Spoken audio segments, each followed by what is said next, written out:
Science and technology for both ways అని చాలాసార్లు చెప్తూ ఉంటారు. శాస్త్ర విజ్ఞానం one side constructive side, another one is destructive side. కానీ ఈ జాతులు, ఈ వర్గాలు ఏ ఆవిష్కరణలు అయితే చేయబోతున్నారో అవన్నీ మానవాళికి ఉపయోగపడేటే తప్ప ఎక్కడ కూడా డిస్ట్రక్టివ్ యాక్టివిటీలో ఇన్వాల్వ్ అయ్యేటువంటి కాదు. మనం ప్రేమించేటువంటి అబ్దుల్ కలాం గారు కూడా ఒక గొప్ప మాట అంటాడు, మిసైల్ మ్యాన్ ఇన్ ఇండియా అని పిలుస్తూ ఉన్నారు, బాగానే ఉంది, కానీ దానికంటే కూడా ఒక సామాన్యుడికి, హ్యాండిక్యాప్డ్ ఆయనకి ఒక లైట్ వెయిట్ క్యాలిపస్ అందించిన దాంట్లో నా జీవితం తృప్తి అయింది అని చెప్పాడు. ఒక సామాన్యుడికి నేను స్టంట్లని కనుగొంటే నా జీవితం ధన్యమైందని చెప్పి అంటే మిసైల్స్ ఫర్ డిస్ట్రక్షన్, కానీ క్యాలిపస్ మనకు ఒక ఊతం, ఒక సపోర్ట్. అంటే ఈ జాతులు, ఈ వర్గాల యొక్క కాన్సెప్ట్ ఏముందో మనకు అర్థం కావాలి.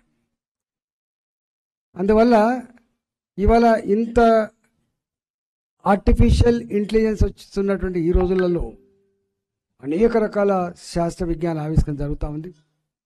ప్రపంచంలో ఏ దేశం అయితే లేదా ఏ వ్యక్తి ఇలా నూతన ఆవిష్కరణల కోసం రీసెర్చ్ చేస్తారో వాళ్ళే ముందుకు పోతున్న పరిస్థితి మనం చూస్తూ ఉన్నాం. దీంట్లో నరారి గారు చదువుకున్నా, నేను చదువుకున్నా, ప్రకాష్ గారు చదువుకున్నా, మేమంతా ఏదో గొప్ప గొప్ప దగ్గర ఉండి చదువుకున్న వాళ్ళం కాదు.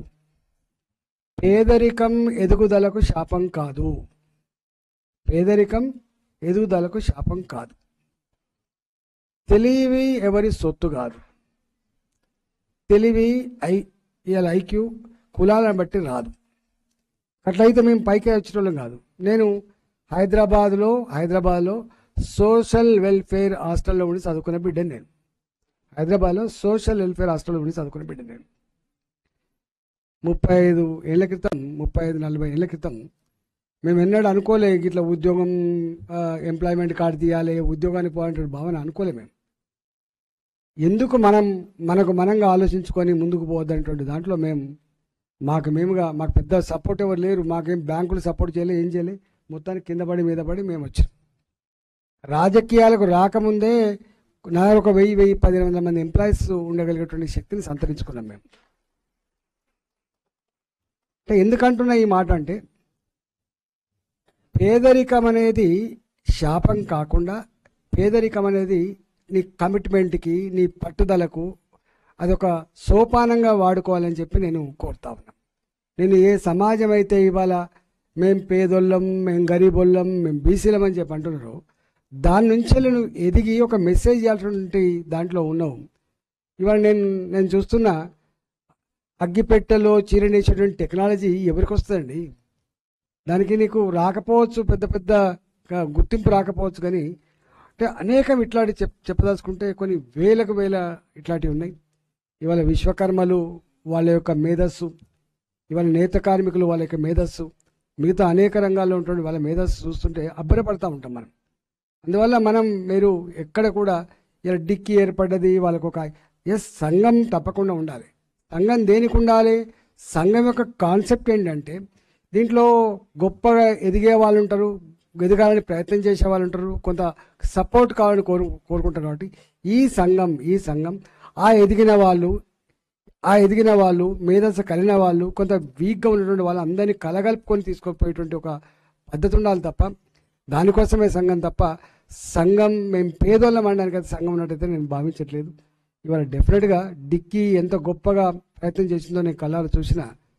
ఎందుకంటే నేను ఆర్థిక మంత్రి ఉన్నప్పుడు అనేక సందర్భాలు పోయేది కాబట్టి ఇలా డిక్కీ కూడా గొప్పగా ఇవాళ ముందుకు పోద్దని చెప్పి ఆశిస్తా ఉన్నా. మీరు చూస్తూ ఉన్నారు ప్రపంచంలో ఇవాళ అమెరికా లాంటి దేశం కూడా నా దేశంలో ఎంప్లాయ్మెంట్ లేదన్నటువంటి మాట చెప్తా ఉందంటే ఎంత గంభీరమైన పరిస్థితి ఉందో మీరు ఒకసారి అర్థం చేసుకోవాలి. ఇవాళ బాధ అనిపించే అంశం ఏంటంటే టెక్నాలజీ అనేది మనిషి యొక్క శ్రమను తగ్గించి, మనిషి యొక్క టెన్షన్ తగ్గించి గొప్పగా ఎదుగుదలకు ఉపయోగపడుతుంది అనుకున్నాం, కానీ మనిషికే పని లేకుండా చేస్తానని మాత్రం అనుకోవట్లేదు. టెక్నాలజీ ఎట్లుండాలంటే మనిషి యొక్క అవసరాన్ని, మనిషి యొక్క మేధస్సుని, మనిషి యొక్క శక్తిని వాడుకొని టెక్నాలజీ ముందుకు పోవాలి, కానీ మనిషినే రీప్లేస్ చేసే టెక్నాలజీ ఎప్పుడు మంచిది కాదు. ఇవాళ మరి ఎటు పోతుందో ఒక్కోసారి అర్థం అవ్వట్లేదు. కానీ మొన్న నేను కొత్తగా కేంద్రంలో ఎంపీ అయిన తర్వాత మొట్టమొదటిసారి బడ్జెట్ సమావేశంలో వారు ప్రవేశపెట్టిన బడ్జెట్ చూసినప్పుడు 4,00,000 కోట్ల రూపాయల 4,00,000 కోట్ల రూపాయల బడ్జెట్ సపోర్ట్ పెట్టి ఇవాళ మీరు ఎవరైతే కొత్త ఎంటర్ప్రెన్యూర్స్ ఉన్నారో, కొత్తగా ఏదైనా చేయాలని చెప్పి భావిస్తున్నారో వాళ్ళకు సపోర్ట్ చేయాలని చెప్పి భావన వస్తుందంటే ఇవాళ భారత ప్రభుత్వం కూడా ఎటువైపు పోతుందో మనకు అర్థం కావాలి.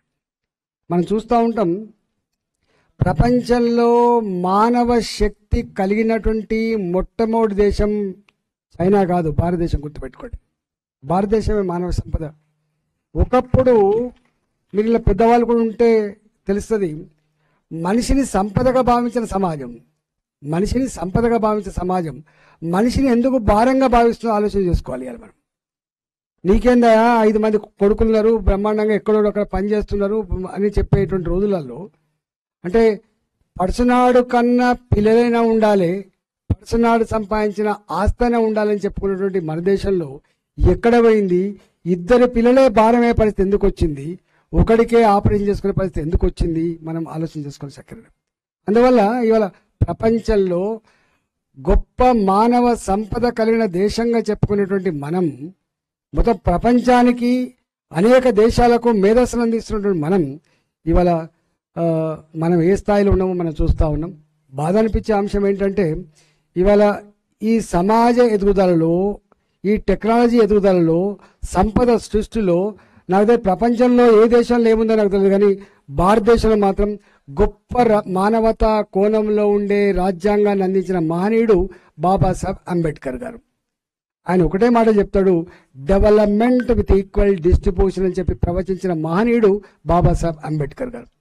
అది పెద్ద రాజ్యాంగమైన అనేక రకాల ఉన్నప్పటికీ కూడా అలా ద ఫండమెంటల్ ఏంటంటే సృష్టించబడ్డ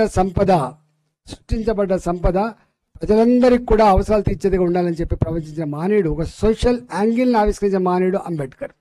ఇవాళ గా దేశంలో ఆఫ్టర్ 75 years ఆఫ్ ఇండిపెండెన్స్ ఇవాళ ఒకటే జనరేషన్లో 5 లక్షల కోట్లకు 10 లక్షల కోట్ల సంపదకు ఎదుగుతుందని చెప్పి మనం మాట్లాడుకుంటా ఉంటే, కనిపెంచిన అమ్మా నాన్నకు అన్నం పెట్టలేని పరిస్థితిలో, కన్న బిడ్డలకు కూడా అన్నం పెట్టలేని పరిస్థితిలో, ఏదైనా అవసరమైతే ఆపదొస్తే వైద్యం కూడా చేయించలేని పరిస్థితి మనం చూస్తూ ఉన్నాం. ఎటువైపు పోతుంది ఒకసారి అర్థం చేసుకోండి. అంటే ఇంత శాస్త్ర విజ్ఞానం ఉన్నప్పటికీ, ఇంత సంపద సృష్టించబడ్డప్పటికీ, ఒక మానవీయ కోణంలో ఉన్న రాజ్యాంగం ఉన్నప్పటికీ కూడా 75 సంవత్సరాల కాలంలో ఎందుకు ఆశ నెరవేరట్లేదో మనం తప్పకుండా ఆలోచించుకోవాల్సిన చక్కరైతే ఉండదు. అందువల్ల మీలాంటి వాళ్ళు డెఫినెట్గా ఇలా మా దగ్గరికి వస్తూ ఉంటారు, బాధ అనిపిస్తూ ఉంటుంది. ఇలా మాలాంటి వాళ్ళకు అతి ముఖ్యమైన పని ఏందో తెలుసా? ప్రతి నిత్యం ఒక 10 మందో 15 మందో వాళ్ళ అమ్మ వాళ్ళ నాన్న మా దగ్గరికి వచ్చి, బిడ్డ మావాడు ఎంఎస్సీ చదివిన బిడ్డ, మావాడు బీఫార్మసీ చదివిన బిడ్డ, మావాడు ఇంజనీరింగ్ చదివిన బిడ్డ, ఒక్క చిన్న పోస్ట్ ఏదైనా ఇప్పియమంటే వాళ్ళకు లెటర్ రాస్తే లెటర్ తీసుకుపోయి చెత్త కుప్పలు వేస్తూ ఉంటే, లేదా లెటర్లకు 12,000 రూపాయలు 15,000 రూపాయలు ఇస్తూ ఉంటే, ఆ 12,000 రూపాయలు 15,000 రూపాయలలో పోయి ఆ ఉద్యోగం చేస్తే 5,000 రూపాయలు హాస్టల్లో, 6,000 రూపాయలు హాస్టల్లో ఉన్నందుకే పోతే, కనిపించిన అమ్మాయిలకు ₹1 పంపించే పరిస్థితి లేకపోతే గా డబ్బుతో ఈ కుటుంబాన్ని ఆయన పెళ్లి చేసుకోవాలా, కుటుంబాన్ని పోషించగల ఒకసారి ఆలోచించుకోవాలి. అందువల్ల అనేకం ఉన్నాయి. ఇవాళ నేను ఒకటే అంటున్నాను, ఇది ఆరంభించడం చాలా ఇంపార్టెంట్ కాదు, దాన్ని రోజుకు ఎదుగుటాటి చేయడం, ఒక విశ్వాసం కలిగించడం చేయడం, ఈ వర్గాలలో ఈ జాతులలో ఒక నమ్మకాన్ని కలిగించే బాధ్యత తప్పకుండా మీ బిక్కి చేయాలని చెప్పి నేను మనస్ఫూర్తిగా కోరుకుంటున్నాను.